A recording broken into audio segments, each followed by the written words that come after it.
ஒரு பனி பிரதேசத்தில் ஒரு குட்டி பெங்குவின் தனியாக நின்று கொண்டிருந்தது.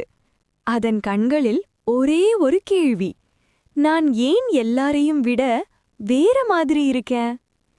மற்ற பெங்குவின்கள் கூட்டமாக நடக்க, இந்த குட்டி மட்டும் தலை சாய்த்து சுற்றி சுற்றி பார்த்தது. பெரியவர்கள் சொன்னார்கள், அப்படி சுத்தி பார்த்துக்கிட்டு நிக்காத, நேரா நட. ஆனா அது கேக்கல.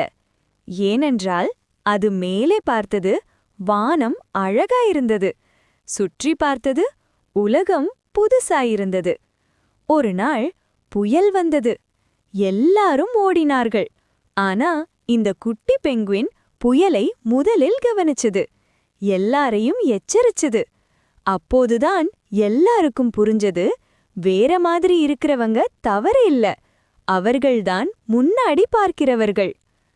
அந்த நாள் முதல் அந்த குட்டி பெங்குவின் கூட்டத்தின் பின்னால் இல்லை, முன்னாலே நடந்தது.